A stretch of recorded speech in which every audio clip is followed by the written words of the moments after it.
Buenos días. Buenos días, profesor. Buenos días, ¿qué tal? ¿Qué tal?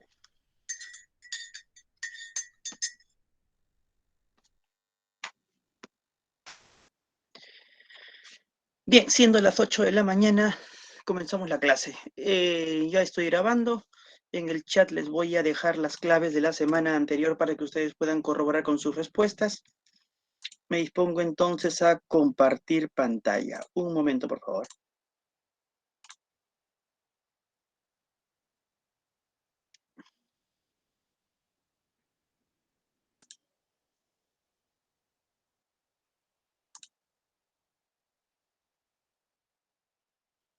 Indíquenme, por favor, si se ve mi diapositiva.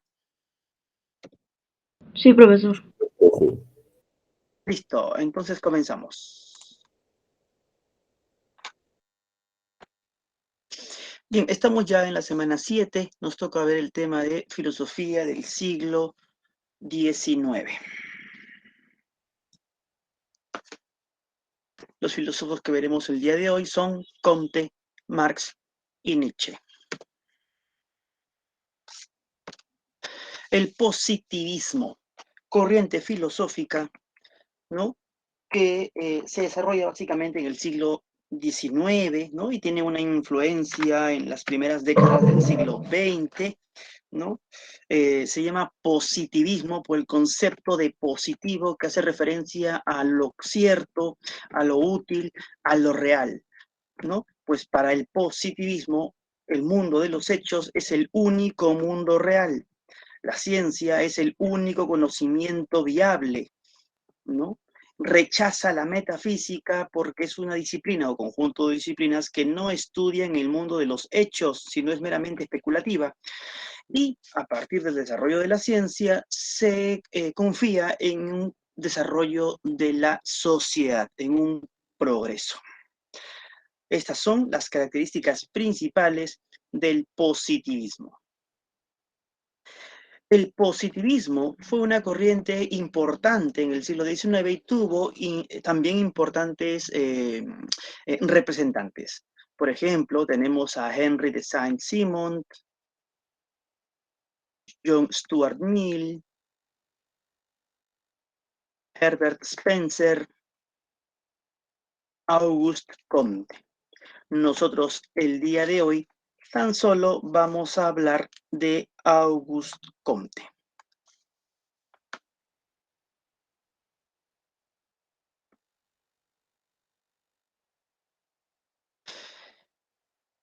Nace en 1798 y muere en 1857.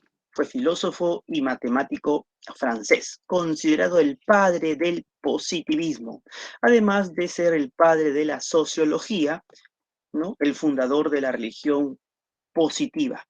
Impulsa con su filosofía una reforma social que no pase por una revolución social, ¿no? Porque Comte criticó las posturas de Voltaire, de Rousseau, por considerarlas utópicas y peligrosas, ya que llevaban o llevarían, como que llevaron efectivamente, a revoluciones violentas y sangrientas, ¿no? Como fue la Revolución Francesa. Por supuesto que ni Voltaire ni Rousseau pretendieron, ¿no?, una revolución sangrienta, ¿no? Pero Comte sostiene que finalmente eso fue a lo que llevó, ¿no?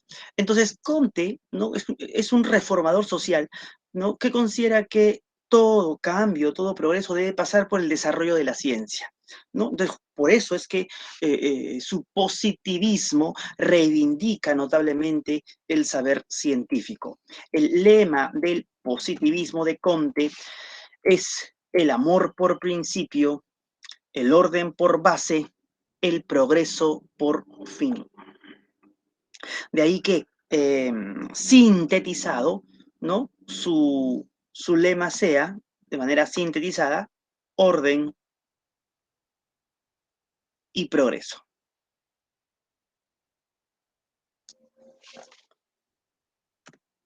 Entre sus obras destaca el curso de filosofía positiva y el discurso sobre el espíritu positivo. ¿De qué va el pensamiento de Comte? Comte funda la sociología, o física social como fue conocida, ¿no?, previamente. Se entiende a la sociología como una disciplina científica, ¿no?, que pretende mostrar una unidad teórica de todo aspecto humano, de todo aspecto social. Para ello, ¿no?, para el estudio de las sociedades, ¿no?, y su unificación teórica, al interior de la sociología hay dos áreas de estudio: la estática social y la dinámica social. La estática social estudia el orden interno de las sociedades, el cómo están estructuradas las sociedades, ¿no? Se estudia las costumbres de la sociedad de una época, se estudia, ¿no?, la organización social, ¿no?, de esta sociedad en una época determinada, su religiosidad, etcétera, ¿no?, en un tiempo determinado. Y la dinámica social estudia el progreso social, el cómo las sociedades han ido cambiando a lo largo de su historia, cómo ha ido cambiando de repente su religiosidad o costumbres, cómo ha ido cambiando su organización social y economía, entre otras. De ahí que les había indicado previamente que justamente, ¿no?, el lema del positivismo de Comte era orden y progreso, porque estas dos palabras sintetizan el objetivo de la sociología a partir de estas dos áreas, la estática y la dinámica social.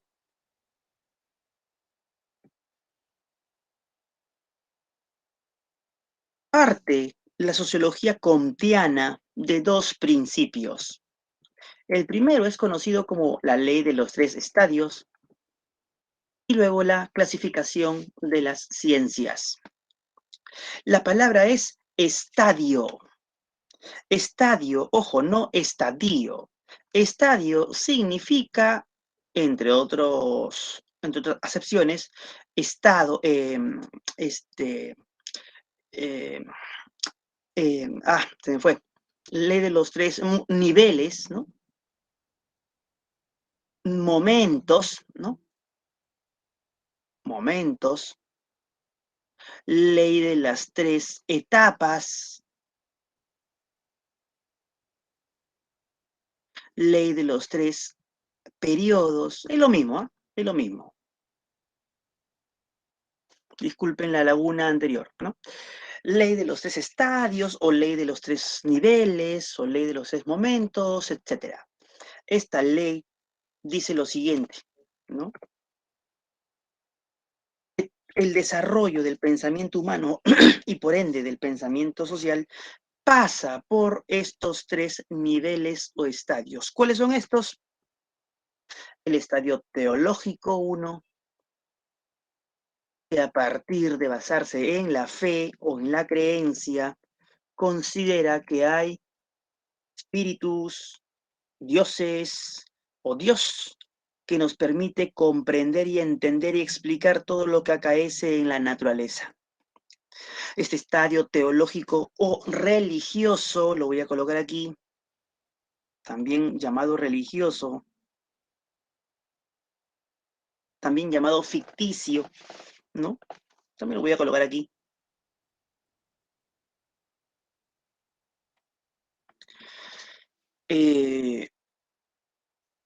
Este estadio se subdivide en tres momentos: el fetichismo, el politeísmo y el monoteísmo. El fetichismo, ¿no?, es la tendencia a pensar de que las cosas tienen vida.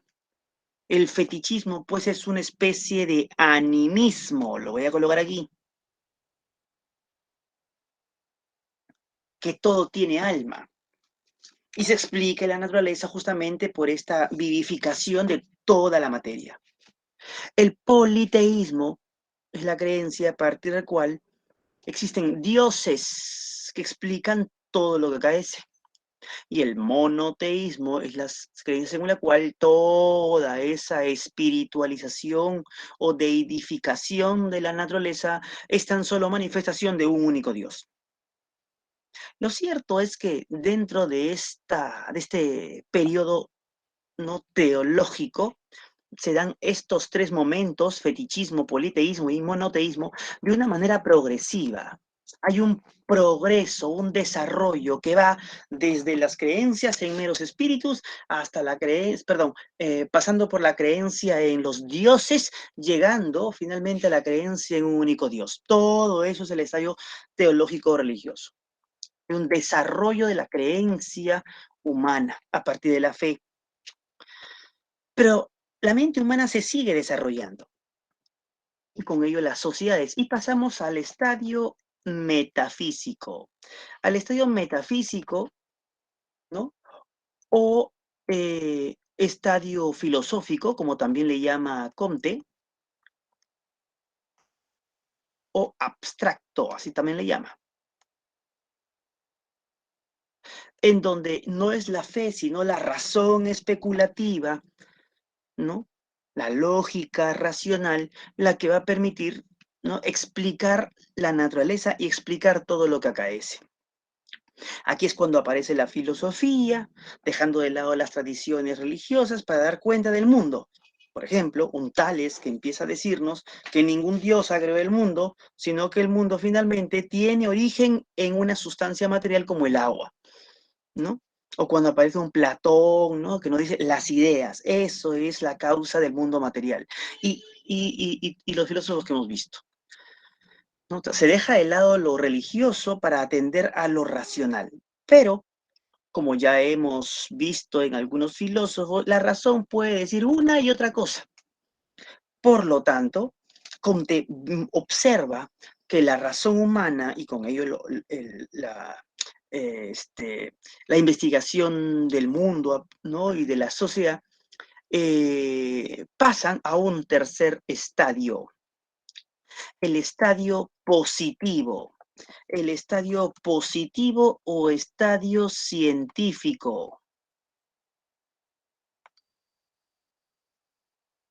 ¿no? En donde es básicamente la observación y experimentación el que va a permitir dar con la verdad, ¿no?, y explicar el mundo, ¿no?, sin ninguna mera especulación, ¿no? A partir del estadio positivo se generan leyes científicas y teorías científicas para dar cuenta de la realidad. Vemos, pues, un progreso en la comprensión del mundo que va desde la fe, pasando por la razón, llegando hasta la observación y experimentación.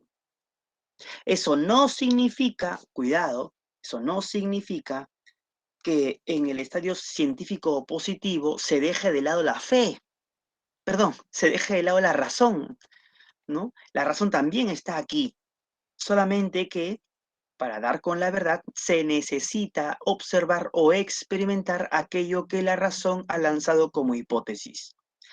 En el estadio metafísico no se necesitaba la experimentación, bastaba con razonar para pensar que era lo correcto. Y bueno, en la fe bastaba con creer. Pero ese es uno de los principios de la sociología, la ley de los tres estadios.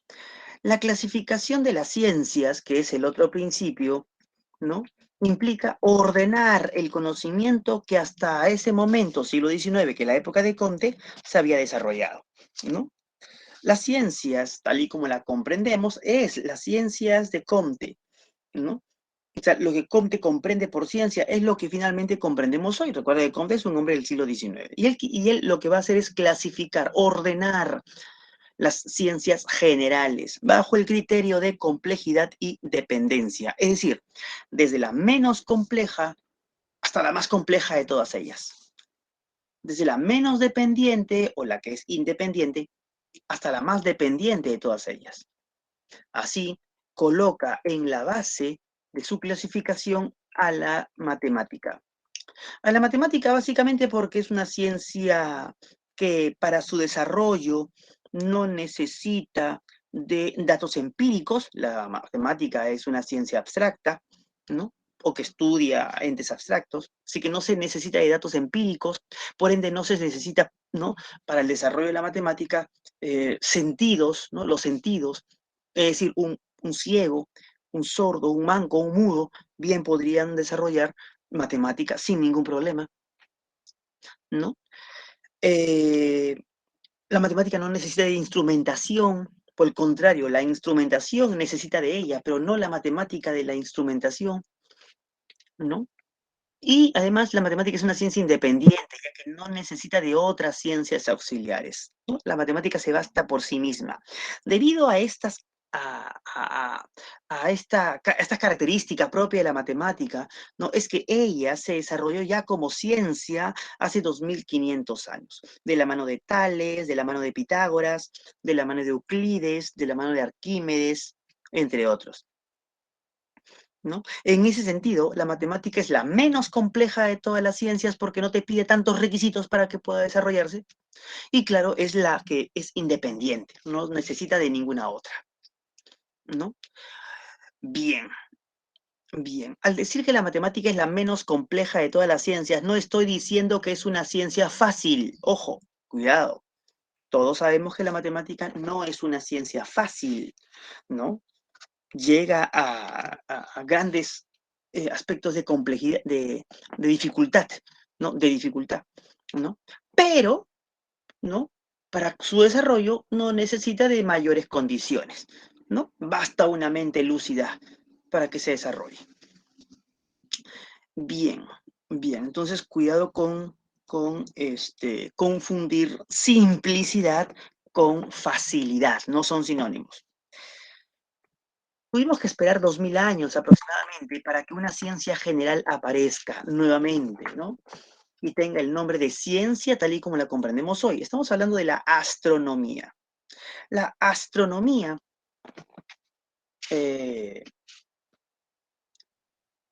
ya es más compleja que la ciencia, que la matemática, porque necesita de ciertas condiciones, necesitó, en todo caso, de ciertas condiciones para que se eleve a la categoría de ciencia y deje de ser una mera especulación, ¿no? Como era propio de la astrología. La astronomía necesita ya de un instrumento, el telescopio, ¿no? Necesita ya de una ciencia auxiliar, la matemática, para hacer los cálculos, ¿no?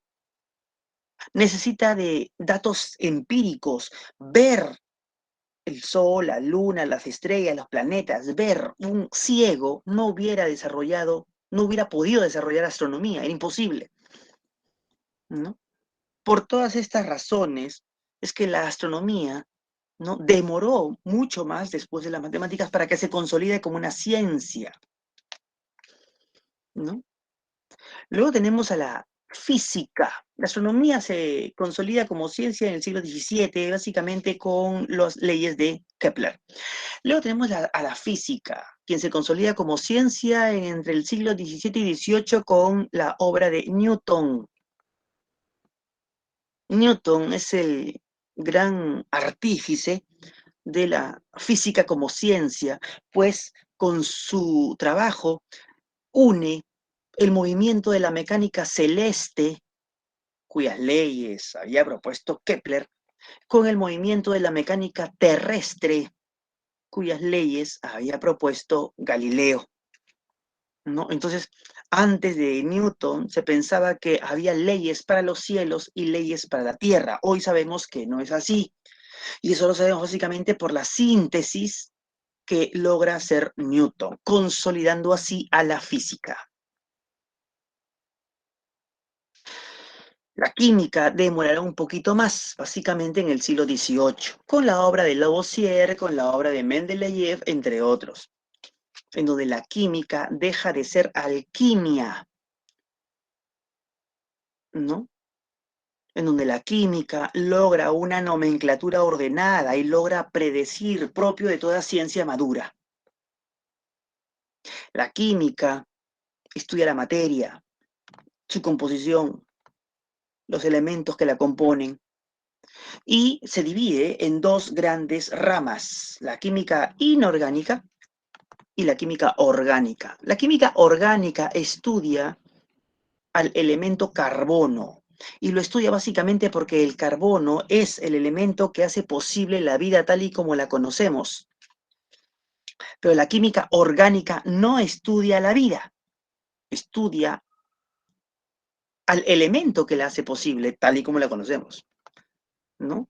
Por eso es que, ¿no? La química orgánica, digamos que le abre la puerta a una nueva ciencia que se desarrollará plenamente en el siglo XIX, la biología. La biología se consolida como ciencia en el siglo XIX tras los trabajos de Pasteur, Darwin, entre otros, ¿no? Mendel más adelante, ¿no? La biología estudia la vida y es una ciencia complejísima, pues estudia esa enorme variedad de especies existentes, tantos animales como plantas. Y de entre esa variedad de especies existentes, obviamente al ser humano, pero al ser humano como un ser biológico. Pero nosotros sabemos que el ser humano es más que un mero ser biológico, es un ser social. Tiene religión, hace guerras, estructura sociedades, tiene costumbres. De ahí que era necesario la aparición de la sociología, como aquella ciencia que va a armonizar, ¿no? En cierto modo, ¿no? Todo el saber previo, para tratar de entender y comprender al hombre, al ser humano. Porque todas las ciencias no se han desarrollado por el simplemente hecho de querer saber, como se pensaba antes. Para Comte, las ciencias tienen el objetivo final de lograr el bienestar humano. Por eso el hombre hace ciencia. La sociología intenta lograrlo de manera directa, pues estudia al ser humano social de modo directo, pero también de modo indirecto las otras ciencias, ¿no? Así que frente a aquellos que dicen, por ejemplo, que las matemáticas no sirven de nada y básicamente una persona suma, resta, multiplica y divide y el resto simplemente se nos olvida y no es útil, pues están en un total error, diría Comte. Porque todo eso es útil. Que no lo utilices tú, ¿no? Que no lo utilice una persona en particular, no significa que no sea útil. Toda la ciencia que tenemos a nuestra disposición tiene basamento matemático. Toda la tecnología que tenemos a nuestra disposición tiene basamento matemático. ¿Se comprendió? Y como no sabemos quién finalmente se va a dedicar a los estudios estrictos de la matemática, entonces se estudia matemática pues para todos, ¿no? Y eso está muy bien porque en última instancia lo que se quiere es el bienestar social, ¿no? Bien, entonces aquí tenemos pues esta clasificación de las ciencias desde el punto de vista comteano, ¿no? A partir del criterio de complejidad y dependencia. Hasta aquí, ¿alguna pregunta? ¿Algo que no se haya entendido? ¿Todo claro? O sea, todas las ciencias están basadas en la matemática, ¿no, profesor? Perdona, no te entendí bien, ¿cómo? O sea, que todas las ciencias están basadas en la matemática o en algún momento van a tener, o tienen matemática de por sí, porque es como que de donde se originó, ¿no? Sí, sí, sí. O sea, no pueden dejar de depender de ella, pues, ¿no? ¿No? Porque hasta en la sociología se hace cálculos estadísticos, ¿no? La economía hace lo mismo, ¿no? ¿No? Ustedes conocen física, es lo mismo, ¿no? Todo tiene que ver, está muy ligado a la matemática, ¿no? Así es. Ah, vale. Habíamos hablado también de que Comte es el fundador de la religión positivista, también llamada religión de la humanidad. Así como la sociología es una unidad teórica de la humanidad, la religión positivista es una unidad sentimental de la humanidad. Porque no todo pasa por la comprensión racional, como lo pretende la sociología. Comte era muy consciente de eso. También pasa por los sentimientos, ¿no? Y una de las expresiones emotivas y sentimentales del hombre es la religión, ¿no? Recuerden que el estadio religioso o teológico es un estadio muy antiguo, ¿no? Entonces, todavía tenemos mucho de ese aspecto religioso y Comte era muy consciente de eso.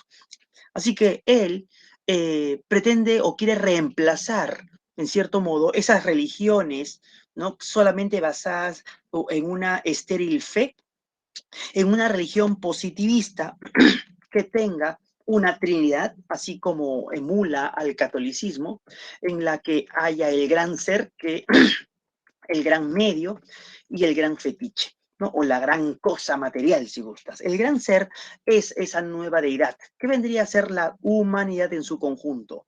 Ese sería el ser supremo, nuestro ser supremo, ¿no? La humanidad, una cosa tan abstracta, pero tan concreta a la vez.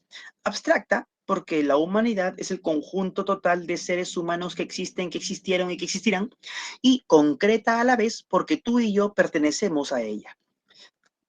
También tenemos al gran medio, que es el espacio, y al gran fetiche o la gran cosa material, que es la tierra. Entonces, desde esta perspectiva positivista, ya hay un acercamiento al cuidado del medio ambiente, por decirlo así, porque Comte nos dice que estos tres representan esa Trinidad Santa en la religión positivista.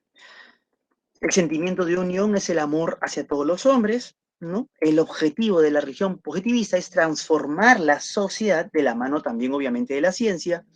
Tiene sus dogmas, pues toda religión tiene sus dogmas, que vendrían a ser las leyes científicas, sus templos, son los centros de investigación científicas y universidades, ¿no? Los sacerdotes vendrían a ser los científicos y filósofos positivos, y todo lo que te puedes imaginar de una religión que tome en cuenta básicamente al catolicismo. Comte emula al catolicismo porque le parece una religión bastante ordenada, ¿no? Entonces la religión positivista también tiene su bautismo positivista, su primera comunión positivista, su matrimonio positivista, todo en nombre de la humanidad y de la ciencia, ¿no? Esta visión comtiana de la religión positivista caló poco, no caló mucho, ¿no?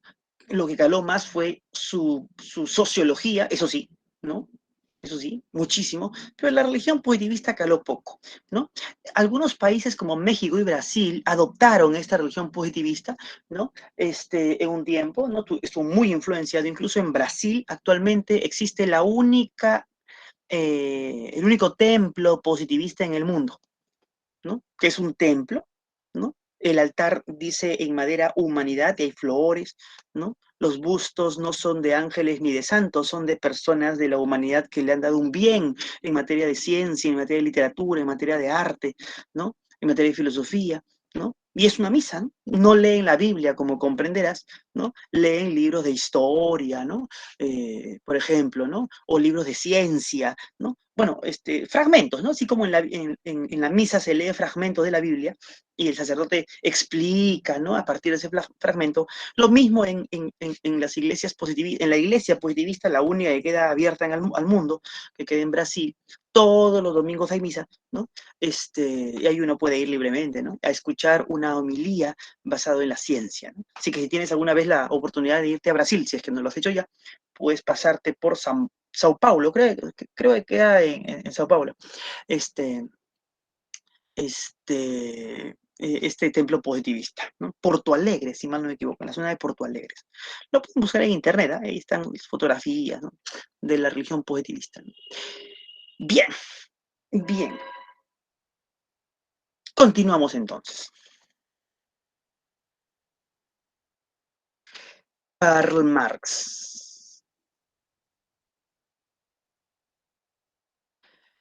Nace este autor en 1818 y muere en 1883. Filósofo, historiador, economista, sociólogo y político alemán. Aplica la dialéctica hegeliana al mundo social. Como ustedes deben recordar por la clase anterior, la dialéctica de Hegel mostraba un proceso triádico de tesis, antítesis y síntesis, en la que los opuestos se superan, ¿no? Ya, esto es lo que lo que Marx va a aplicar, pero ya no al ámbito del espíritu o de la idea, como lo había hecho Hegel, sino al ámbito del mundo social. Por eso se le conoce también como el padre del materialismo histórico, El materialismo histórico se entiende como una interpretación dialéctica del desarrollo de las sociedades, ¿no? Una interpretación dialéctica nos dice que las sociedades muestran al interior conflictos, ¿no? Opuestos, ¿no? Pero estos conflictos se superan y eso hace la historia, ¿no? No es la conciencia, dice Marx, la que determina las condiciones sociales de vida. Es al revés. Son las condiciones sociales de vida las que determinan la conciencia, ¿no? No es lo ideal lo que determina lo material. Es lo material lo que determina lo ideal. Por eso es un materialismo histórico. Y contra la filosofía anterior a él, que había sido meramente especulativa, Marx speta. Los filósofos no han hecho más que interpretar de muchos modos el mundo. De lo que se trata es de cambiarlo. Para Marx, la filosofía es revolucionaria. Para Marx, la filosofía no es meramente una observadora o contempladora de la realidad, sino debe estar, ¿no?, en posición de tratar de cambiar la realidad, ¿no? Bien, entonces vamos a estudiar la, uno de los puntos más relevantes del materialismo histórico de Marx. Bueno, entre sus obras más importantes destaca El Capital y la crítica a la filosofía del derecho de Hegel, entre otras, ¿no? Entre otras. ¿De qué va esto del materialismo histórico? A ver, Marx desarrolla una filosofía de la historia. Una filosofía de la historia es una interpretación, ¿no?, de cómo la historia se desarrolla, ¿no? No solamente entendida a partir de hechos que han sucedido, sino por qué habrían acaecido tales hechos, ¿no? ¿Dentro de qué marco? En el pasado lejano, los hombres recolectaban, cazaban, ¿no? Se servían de la naturaleza y la naturaleza les servía. No existía la idea de propiedad privada. Todos pertenecían a todos y todo pertenecía a todos, ¿no? Estamos hablando en la época en donde a la que Marx llama comunismo primitivo, una sociedad, ¿no?, indiferenciada, ¿no? No hay diferencias de clases, ¿no? Una sociedad totalmente libre, todos los hombres son libres e iguales, ¿ok? Pero cuando aparece la propiedad privada, o la idea de propiedad privada, y los conflictos, y todo lo que explicamos cuando vimos a Rousseau, por ejemplo, ¿no?, y las guerras, aparecen los vencidos y los vencedores. Y los vencidos se convertirán en amos, y los los vencidos se convertirán en esclavos, y los vencedores se convertirán en amos, ¿no? Y entre estos dos aparecerán otras jerarquías sociales. Aparecerá pues lo que se conoce como la sociedad esclavista, ¿no? Una sociedad en la que ya hay clases sociales, están por un lado los amos, ¿no? Y al otro lado están los esclavos, ¿no? Y entre ellos, ¿no?, tomando como ejemplo a la sociedad romana, Marx nos habla de los patricios, caballeros, plebeyos, entre otros, ¿no? Cada clase social busca sus propios intereses. Aquí no hay malos ni buenos. Aquí hay clases sociales que tienen más poder y otras que tienen menos poder. Y cada una busca sus intereses y cada una se necesita a sí mismo. ¿Se comprendió? Y en estos conflictos, en la búsqueda de sus intereses, poco a poco dichos conflictos se van a ir agudizando hasta que finalmente el imperio romano cae, el esclavismo cae y de sus cenizas surge una nueva forma de sociedad a la que se conoce como feudalismo, ¿no? Aquí las personas, ¿no?, han alcanzado un cierto grado de libertad, ¿no? un cierto grado de libertad, un cierto grado de igualdad. No todo, ¿no? Por ejemplo, ya no se puede hablar de esclavos propiamente, ¿no? Se empieza a hablar de siervos. Y aparecen obviamente también otras clases sociales, ¿no? El esclavo, en el esclavismo, no tenía pertenencias, ni siquiera su vida les pertenecía, ni siquiera sus hijos les pertenecía, ni siquiera su casa les pertenecía, porque todo era del amo y todo lo que el esclavo hacía o trabajaba era del amo, ¿no? En cambio, en la sociedad feudal no se puede hablar propiamente de esclavos, ya que el siervo trabaja en las tierras del señor feudal, pero también trabaja para sí, tiene ciertas propiedades y sus hijos son sus hijos, y su casa es su casa, y lo que produce para él es para él. Por supuesto que produce mucho más para el señor feudal y para otros, pero digamos que ya tiene un rango de pertenencia mínimo, pero tiene un rango de pertenencia, ¿no? Y si bien no es totalmente igual a los demás, tiene la esperanza de ser igual tras la muerte, pues el feudalismo está impregnada de cristianismo. Pero así como el feudalismo surgió de las cenizas del esclavismo, cuando el esclavismo cae debido a las fuertes crisis sociales, lo mismo acaecerá con el advenimiento del capitalismo, que surgirá de las cenizas del feudalismo, cuando el feudalismo caiga. ¿Y cómo cae el feudalismo? ¿Cuál fue la crisis que suscitó, ¿no? Una revolución tal que los reyes, los monarcas, el régimen feudal caiga. Bueno, eso sucedió básicamente, ¿no? Fue la piedra de toque en la Revolución Francesa. Ahí cayeron las monarquías y empiezan a surgir las repúblicas, ¿no? Y además de otros procesos como la revolución industrial que se estaba gestando a finales del feudalismo y que se consolida ya en los inicios del capitalismo. Todas las clases sociales anteriores, ¿no? En el feudalismo, ¿no? Se sintetizan en dos grandes grupos, los capitalistas o burgueses por un lado y los proletarios o trabajadores por el otro. En el capitalismo, ¿no? La tenencia del capital, ¿no? Digamos, pongámoslo así, ¿no? De ese dinero que sirve para hacer más dinero, eso es el capital, de ese dinero que se invierte, ¿no? Eso es el capital, ¿no?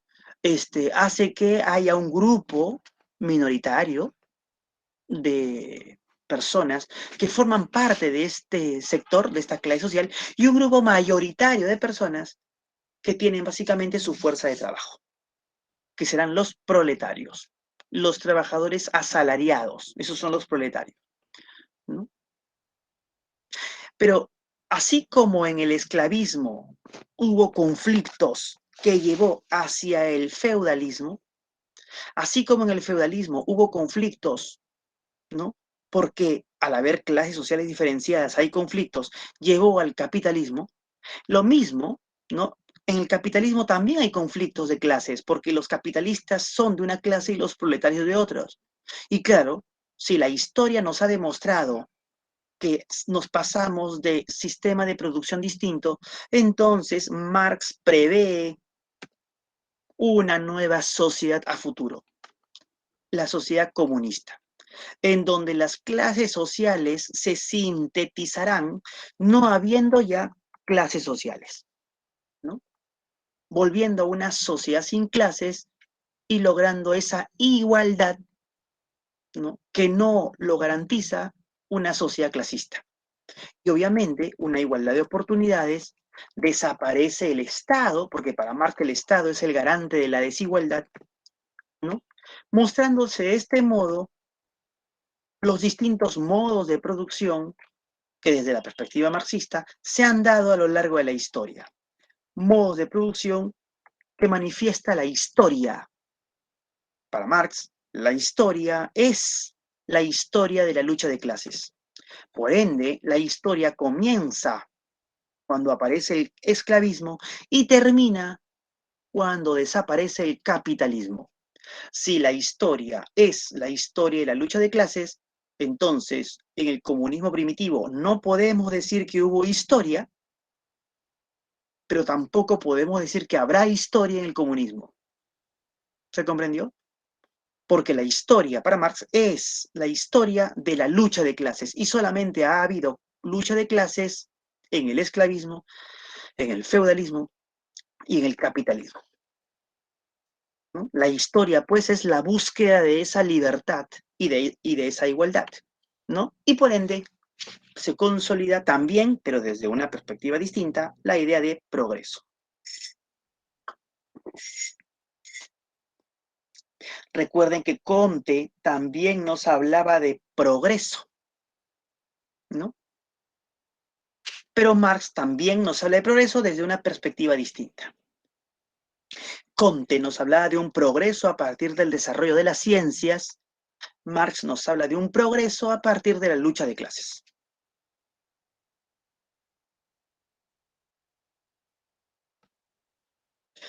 Marx, en su obra El Capital,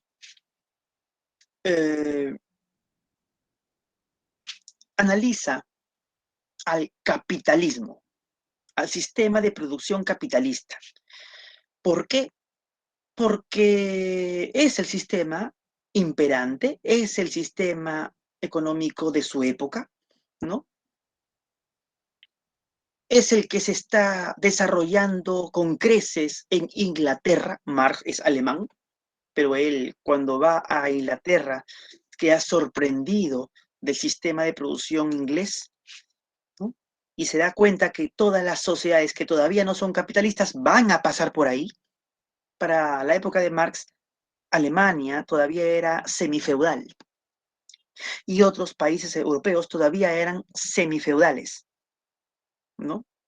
Pero Inglaterra ya había dado el salto al capitalismo. Entonces, él preveyó que todas otras sociedades también van a dar el salto hacia esa industrialización capitalista.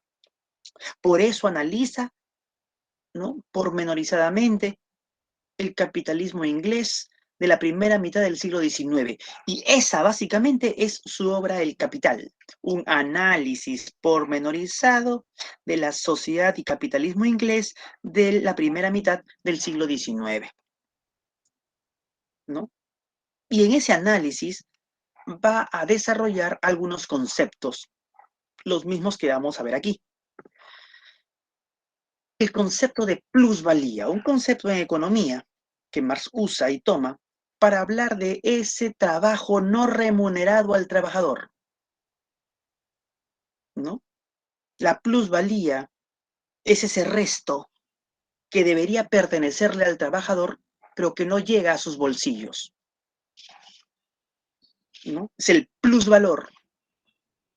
Un trabajador, ¿no?, que elabora 10 horas, finalmente solamente se le paga el producto de su trabajo de 5 horas.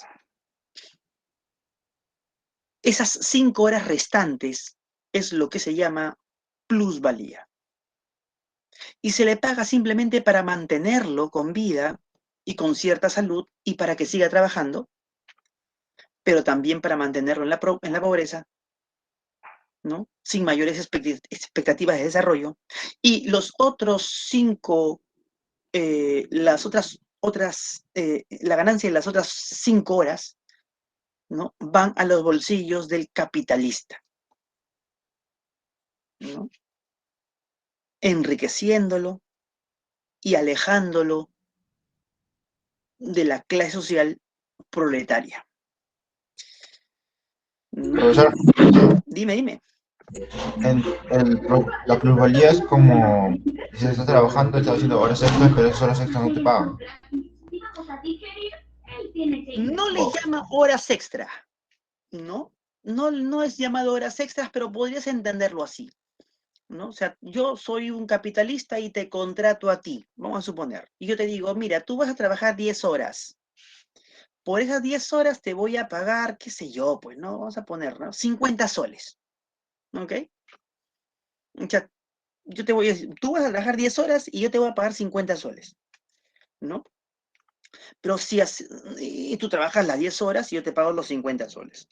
Marx ya ¿no?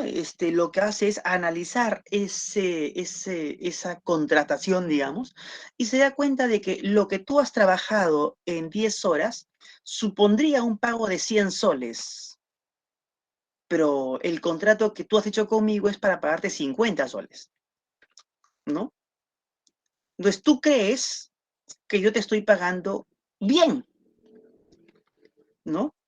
Pero Marx, haciendo un análisis pormenorizado, nos diría, ¿no? O te diría que en realidad yo no te estoy pagando completo. ¿Se comprendió? O sea, te cobran más. Perdóname, ¿qué cómo? Te engañas con el precio. Claro, digamos que sí, podemos entenderlo así es. Pero tú no sabes que te están engañando, obviamente, ¿no? ¿Ok? Entonces, ya, eso lo hago contigo, pero también lo hago con otras personas, pues porque yo soy el jefe, digamos, y tengo a mi disposición varios trabajadores.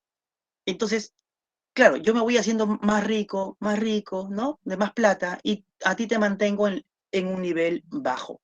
Porque yo sé que con esos 50 soles tú vas a poder alimentar más o menos a tu familia, ¿no? Vas a poder vestirte más o menos, y bien, pues no, lo suficiente como para que puedas sobrevivir, pero no lo suficiente como para que puedas surgir económicamente. Tú te vas a mantener en la pobreza, ¿no?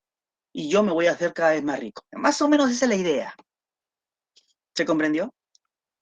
Sí, profe. Entonces, Marx lo que hace es, o lo que quiere hacer es concientizar al proletariado, a los trabajadores. Concientizarlos y decirles, oye, ¿sabes qué? No te están pagando completo. Te han mentido, ¿no? Parece que estuvieran pagándote completo, pues no es así, ¿no? Primero porque el capitalista no hace el trabajo lo haces tú. Y Marx sostiene que el valor de un producto está en el trabajo. Una silla en el mercado cuesta lo que costó trabajarla. ¿Se comprendió? Entonces, si el trabajo lo has hecho tú, entonces tú debes recibir, ¿no? Un porcentaje justo al respecto. Pero eso no es lo que recibes,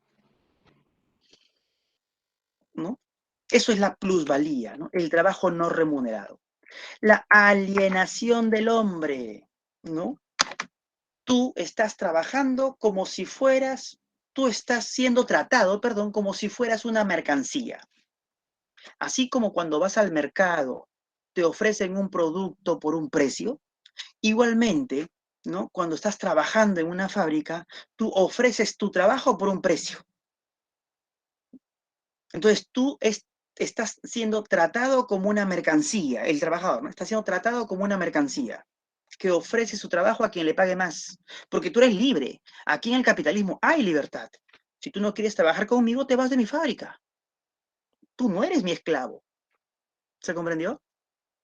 Pero tú necesitas alimentar a tus hijos, tú necesitas alimentarte, tú necesitas pues, vestirte, por eso aceptas el pago. Un pago irrisorio, es cierto, pero lo aceptas. Pero si no quieres trabajar conmigo, pues te vas. ¿Se comprendió?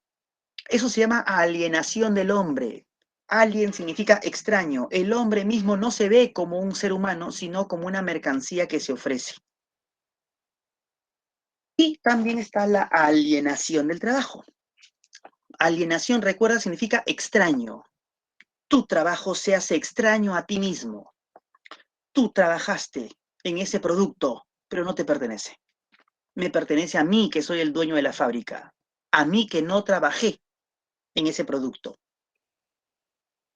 que solamente pago por ese producto. Y finalmente, ese producto se va al mercado. Y en el mercado, el producto pertenecerá a quien pague por el producto. O sea, el trabajo del trabajador nunca le perteneció. Eso se llama alienación del trabajo. Y todo eso, y otras cosas más, acaece en el capitalismo, ¿no? El trabajo del trabajador no es suyo. El hombre no es visto como hombre, sino como una mercancía.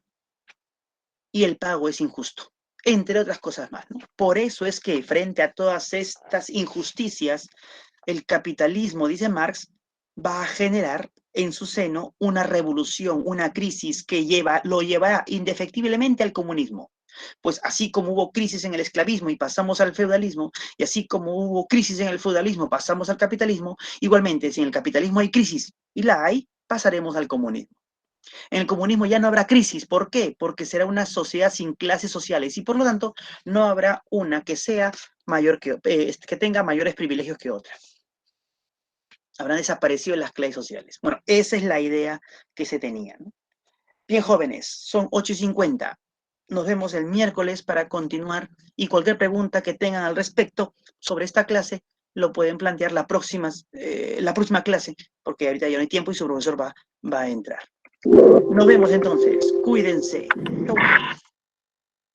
Chao, profesor. Vale, profesor, cuídese. Hasta luego, hasta luego. Chau, chau. Chao, profesor. Nos vemos, nos vemos. Uy, tengo que cerrar la grabación, ¿no? Listo, ahora sí.